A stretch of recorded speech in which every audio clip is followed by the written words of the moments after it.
Ever heard fireworks explode? Then you've experienced a sonic boom. Aircraft create sonic booms when they fly supersonic, faster than the speed of sound. What causes a sonic boom? As an aircraft approaches the speed of sound, it compresses the air in front of it, eventually forming a shock wave.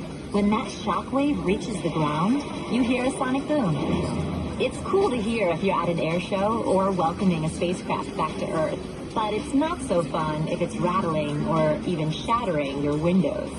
From 1976 to 2003, airline passengers were able to fly at supersonic speeds if they could afford the fare. Today, no passenger jet anywhere in the world can fly supersonic over land due to the noisy sonic booms they produce. But aerospace innovators are working to change that. The goal is to shape aircraft just right to reduce the shock waves that cause sonic booms. Computational fluid dynamics, or CFD, allows engineers to test designs before constructing costly prototypes. CFD can model the airflow over different parts of an aircraft so engineers can study its aerodynamics or how it will interact with the air. Wind tunnel tests provide additional information, but flight tests are where you really find out exactly what's going to happen when an aircraft goes supersonic. These tests show that a super streamlined shape with an extreme fuselage or body can reduce the shock waves that cause sonic booms. The position of the engines can also be an important factor in quieting the booms. We could see some of these new aircraft now undergoing wind tunnel tests in the skies by 2025.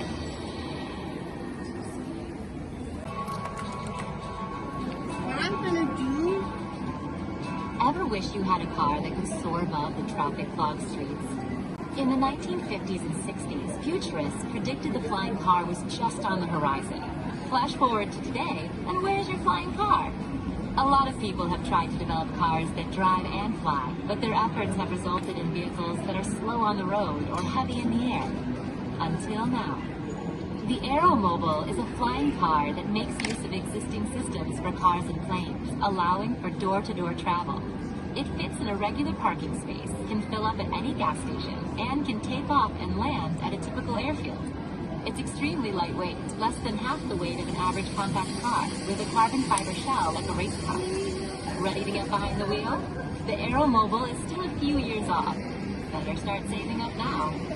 The Aeromobile also requires access to a runway for takeoff and landing, so you'll still need to drive to an airport unless you have a really, really long driveway. What if your car could take off vertically like a helicopter? That's where TerraFugia's TFX concept comes in. An eco-friendly plug-in hybrid electric vehicle, the TFX will seat 4 people and take off straight up into the air. Once aloft, the propellers will tilt forward to fly horizontally. One big challenge with flying cars is that things are already rough out there on the roads. Imagine what might happen in the sky with no stop signs or traffic lights. The dreamers running Europe's MyCopter project may have some solutions. They're trying to make flying as easy as driving by implementing a steering wheel in a helicopter and guiding a pilot with force feedback on the control stick. They're also studying new advances in swarm technology inspired by flying insects, along with autonomous flight systems. With these new technologies, the flying car of the future will do the driving and flying for you when you want it to. As these breakthroughs develop, new challenges. So if you want your own flying car, it's time to let your imagination take flight.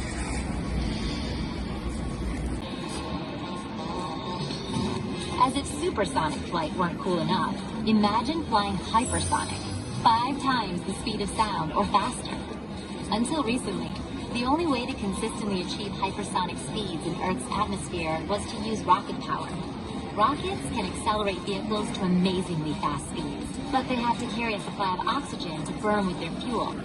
This adds to their weight and cost. In contrast, traditional jet engines get their oxygen from the atmosphere, but the air must flow slower than the speed of sound inside them for them to work properly. What if we could create an aircraft that scoops up oxygen from Earth's atmosphere, but can still fly rip-roaring fast like a rocket? That's the goal of new hypersonic aircraft, like Boeing's X-51A Wave Rider. The X-51A uses an engine called a scramjet. It pulls in oxygen from the air at super fast speeds, without having to slow the air down. Fuel is then burned with the oxygen to create thrust, accelerating the craft to incredible speeds. This is no easy feat, trying to light a match in a hurricane. And that gives you an idea of what hypersonic aircraft engineers are up against. In addition, air resistance, or drag, increases dramatically at hypersonic speeds, so these aircraft must be carefully designed to prevent a total meltdown from the heat of friction. But as scientists and engineers come up with exciting new designs and ever more advanced materials, we're well on our way to blazing fast passenger jets and even space planes to fly us into orbit. Today's planes, like today's cars, burn less fuel and produce less pollution than they used to. But we can do better.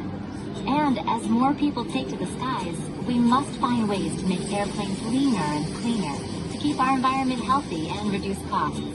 What does it take to build a lean, clean flying machine? Aeronautics companies are using innovative design ideas such as the blended wing body and advanced winglets to reduce drag and increase lift.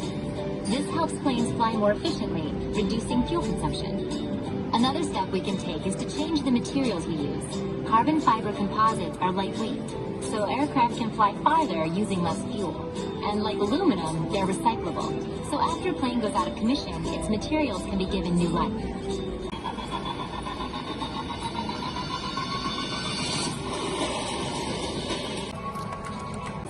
So if you want your own flying car, it's time to let your imagination take flight.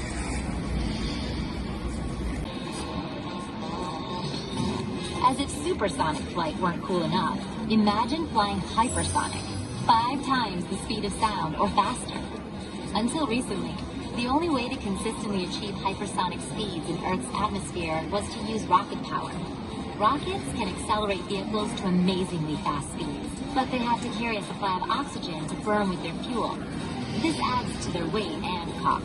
In contrast, traditional jet engines get their oxygen from the atmosphere, but the air must flow slower than the speed of sound inside them for them to work properly.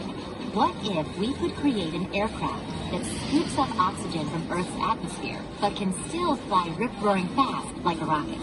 That's the goal of new hypersonic aircraft, like Boeing's X-51A Wave Rider. The X-51A uses an engine called a scramjet. It pulls in oxygen from the air at super fast speeds, without having to slow the air down. Fuel is then burned with the oxygen to create thrust, accelerating the craft to incredible speeds. This is no easy feat. Small craft for days. But there's even more we can do to reduce our environmental footprint. Aerospace engineers are also working on ways to lower the noise aircraft make. Changes in engine design can help. Aerodynamic innovations can too, as well as placing the engines on top to deflect noise upward. All of this is just the beginning.